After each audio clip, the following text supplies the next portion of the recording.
Welcome to Marvel Vision, a podcast about Marvel, the MCU, and right now a bunch of news updates. I'm Alex.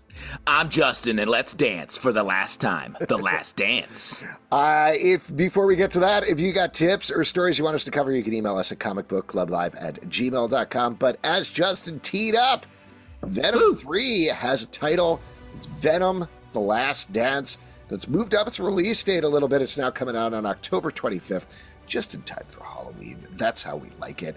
What do you think, Justin? Are you excited to tango one last time with your favorite symbiote?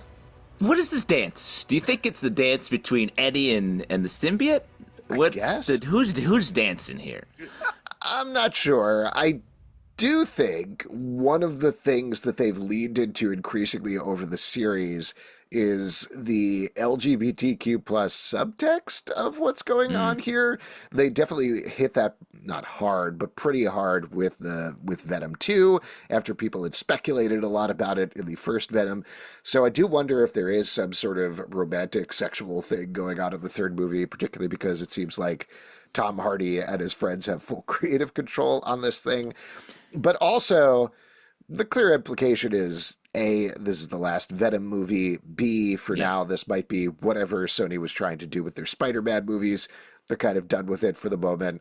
But I don't know. I think my main takeaway is like, movie studios are always trying to drive people into the theaters to go see the movies. And what better way of doing that than implying that it is the final movie in a movie trilogy? And implying that it's also the Michael Jordan documentary? Yeah. He's Whoops, I mixed these movie. movies up. Yeah, exactly. Symbiote Dreams. Yeah, in a way, Venom is a sort of Space Jam. Oh, it's true. You mean jam like jelly? Yeah, like jelly, like he's goop. Wow, that's a fun way to think of it. That's definitely what I'm going to call Venom from now on, is Space Jam.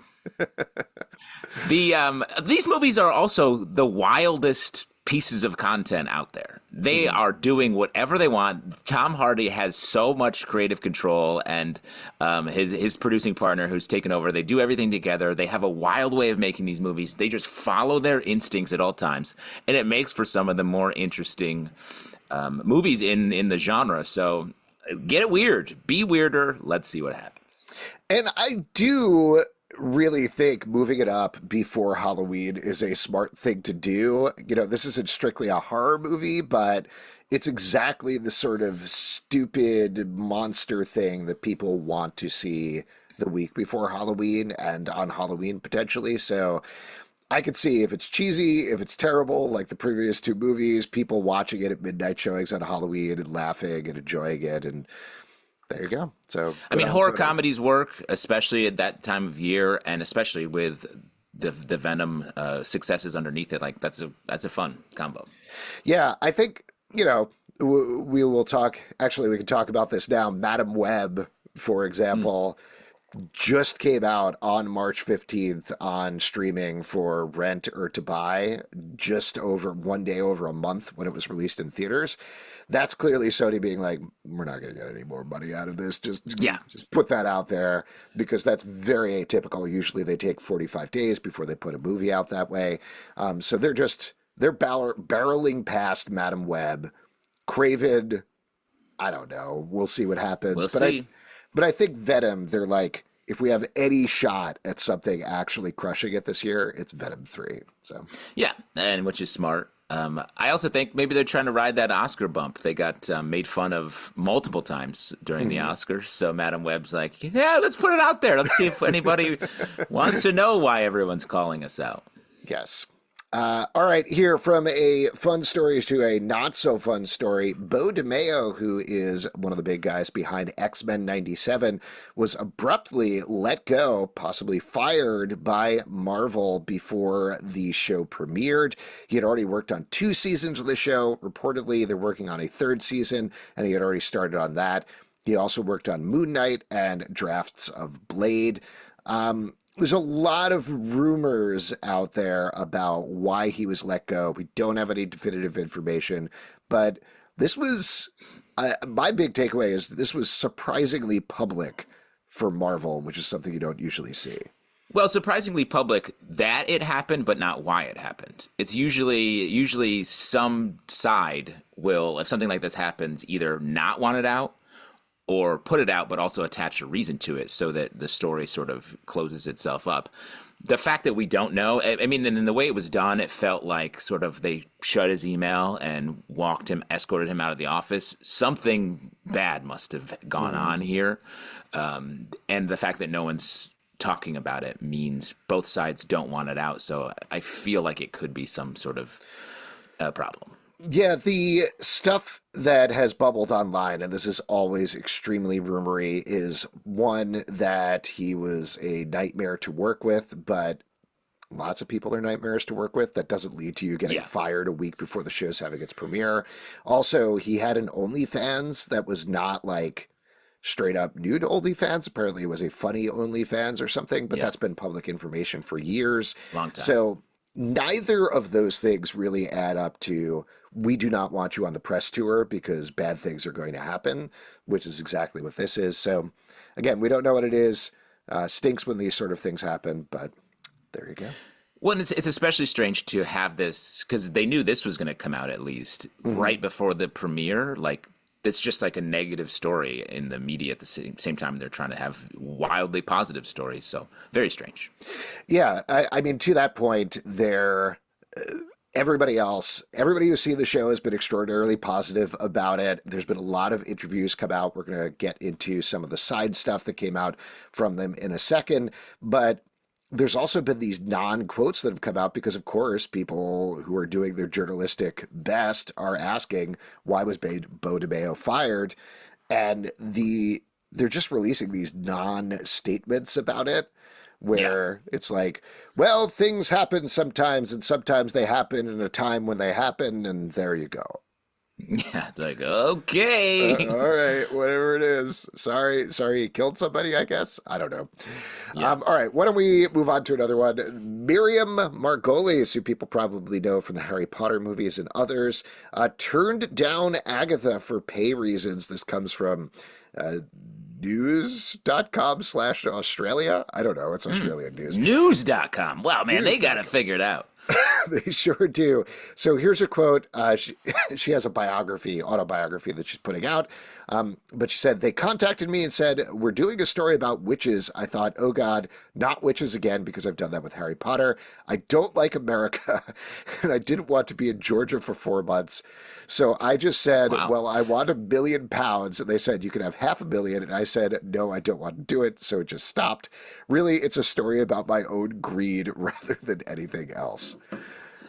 Wow. I don't like America. Shouts, Miriam. Tell us how you really feel. I don't know. I thought this was kind of a hilarious, great quote. Like, she's an older actress who's done a ton of stuff. She doesn't need to do this. So, yeah, ask for a ridiculous amount of money. If they don't give it to you, you don't have to do it. I've seen a bunch of people online, hardcore Marvel fans, being like, hey, you take the money because it's Marvel. No, that's weird. That's the weirdest possible take. Like, when you're older, yeah, of course you're like, yeah, I want $1 million. And they're like, oh, I don't give a fuck. I'm old. I'm done. Yeah. I got money. I'm on news.com in Australia. I'm famous. I'm an actual witch, probably. So, boom. Yeah, there you go. Good on her. Getting back to these interviews we were talking about around X-Men 97, because Beau DeMayo was not available, Brad Winderbaum has been doing the tour. They got Winderbaum. Nice. Got the Winderbaum. And a couple of things have come out from this, but the big ones that I wanted to highlight is Ironheart and Wonder Man apparently are both being edited right now. We've wondered about the status of those, and he said, yeah, absolutely, we're editing. This is for the Agents of Fandom podcast website, news.com, I guess. Yeah, absolutely, we're editing both of these shows as we speak. They're spectacular, they're amazing, they're different. We're able to explore corners of the universe that are really exciting. Riri Williams is one of them, and I cannot wait for people to meet Simon Williams. And reading this quote is the first time I realized they have the same last name. I was just going to say the same thing. Brother and sister team. Williams, hot name out there. I mean, I hope they're the biggest thing from this. I was like, I hope they're different. I hope they're different from each other, and they're different from what's come before, and are fun, interesting, wild swings. I am worried about both of them. Good, Yeah. good. Oh, thanks. I'm worried about Ironheart because it's been on the shelf for so long and it's just been sitting there. Black Panther Wakanda Forever came out, what, a year and a half at this point? Something like Yeah, that.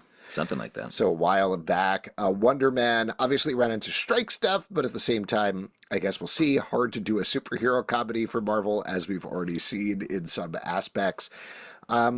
So I don't know. This read as producer speak to me a little bit, being like, Yeah, they're gonna knock your socks off. Get ready. But I don't know. We'll see yeah. when they come out. Definitely like Stanley Jr. Statements here, especially when talking about another project that they need to succeed right now. They're like, these are also good. Bye, please. See you, Williams. And I didn't X-Men write this one 97 down. Williams. In another interview, he did say they're still working on a Nova project in some aspect, which sounds wild. Now, and that's Nova from the Guardians movies, though. Yes. Like, that's not like Nova the hero from the comics. Because Nova the hero from the comics, fun. The Nova, like, sort of bureaucracy organization in space that flies triangles around, less interested in that as a series. Well, could they do that though? I feel like they could pivot it in some way, be like Rogue Nova Corps, Richard Rider gets a helmet, flies around the universe, does stuff. Hell yeah, would love. I love Nova. Great character from the 90s. There's been a lot of solo. That character in the comics has gone through a lot of changes, but at its core, it was like sort of Marvel's Green Lantern, but a little like more. If the Green Lanterns are like cops, detectives, like on the case, Nova was like country cop who messes up all the time and smashes into stuff. And I think that's a fun tone to take. I could see them, if they do go forward with a Nova thing, doing Sam Alexander, who is a Nova who found a Nova helmet, young kid, and ended up being Nova on Earth. So you don't Yeah. have to worry too much about the space scenes or anything like that. The only thing about that, though, is do they want to have yet another character who talks to their helmet? Maybe not. I don't know. Right. Yeah, but easier to film. There you go. Moving on to Deadpool and Wolverine. A couple of non-stories have come out about that. James Marsden did an interview with the Playlist podcast and said, we just wrapped up Sonic 3, actually. We were near the Deadpool stages up there in Pinewood, actually. Yeah, this is a little bit of a Pandora's box. So... That's a crazy. He says you could see he's running out of gas in the statement because he's like, we just wrapped actually. We're in the Deadpool stages actually. I can't talk any. I know. Oh no, I messed up already. Here's the thing about Pandora's box. Hope is at the bottom. Oh, nice. Do you think that's what he was getting at? Absolutely. He's like, all I have left is hope. I think he's definitely in it. Absolutely. And I think they're gonna do. I mean, can we say what we know what the story here is? They're going. Sure. I mean, this is like, just to clarify, this was extremely rumory 4chan story that seems like it tracks at least a little bit, and we'll see how much they get right. So Well, if you don't want to know, spoilers, turn away, but go ahead, Justin. yeah, definitely this will be spoiler but this was a leaked plot synopsis is where I read it. But every public contract and talent deal that has come out supports this story 100%. So I have a feeling this is true, and it's such a great idea that Deadpool used the TVA to go back through all the bad Marvel movies and I think probably end them, like assassinate them is my guess. Sort of like a Deadpool kills the Marvel Universe type thing. So yes, we're going to see Ben Affleck Daredevil. We're going to see Elektra. We're going to see James Marsden and other X-Men. Wolverine's there. Like, it's all right there. It's super fun. Yeah. Yeah, I think this is the movie after Doctor Strange and Spider-Man No Way Home. Like, Spider-Man No Way Home definitely delivered on what people thought it was going to be. But Doctor Strange Multiverse of Madness and so many other movies, people have been like, oh, and this character is going to show up and they're going to bring back this character. And they did. Mephisto's in this. It's definitely Mephisto. Yeah, but not like the level that people were speculating online. I think this movie is going to be that and more so. I was watching Deadpool 2 again the other day, and I had forgotten about the joke where he's in the X Mansion, and this is following up on a joke in the first movie where he's talking to Colossus, and he's like, "What is the deal with this mansion? I don't understand. It's just the two of you in here at any point. It's completely empty. I don't understand why the studio couldn't put out movie money for more actors." And as they're walking by, they pass by a door, and the rest of the X-Men are in there, and they just like very hurriedly close the door so you can't see them. Great joke. That's what this whole movie is going to be, I think. Yeah. And I think it couldn't, that idea, that joke, if they do pay it off in the way we're saying, couldn't come at a better time. Yeah. It helps Marvel just like not take themselves so seriously, undercut and own all the like negative creative commentary on their movies. This could really just nail it so hard, I think. Well, let's talk about something for the, maybe not the opposite end of the spectrum, but certainly how I feel about it. Karen Sodi, who stars as Mohinder, I believe, the carriage driver in the series, who is coming back for this one, said that Deadpool and Wolverine is full of Kevin Feige jokes, which feels like, to me, the diametric opposite of what we were just talking about. Yeah, that's too inside baseball and meta in a way that is less fun. That's like the joke for the Hollywood press people. Us journalists, real journalists, yes. like professional. Yeah, like I'd much rather have a joke about James Marsden's Cyclops, him being a dick or whatever, rather than a Kevin Feige reference. Yeah, I mean, you and I, when I say we're not particularly kind to She-Hulk, but they already did the Kevin Feige joke. Like they got that. They're good there. I can see doing a Kevin Feige reference or two, or like, ooh, Feige's not going to like this. That's fine. But don't pepper it throughout the movie. Don't have him in the movie or anything. Yeah. I don't know. It's sort of, then it becomes a little too much like the roast of Kevin Feige. Yeah, and we're already doing that, gang. We don't need that. That is our everyday lives. Two more quick ones to throw out here. John Bernthal went to Instagram to tease his return as the Punisher, put up One Batch, Two Batch, the children's book we all know and love and remember from the Punisher TV show.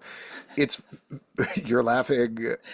Well, just the idea that John Bernthal teases his return as the Punisher, but like we can release that story every 3 months. Like he's always just like, what if I bought a gun? Like he is like right there.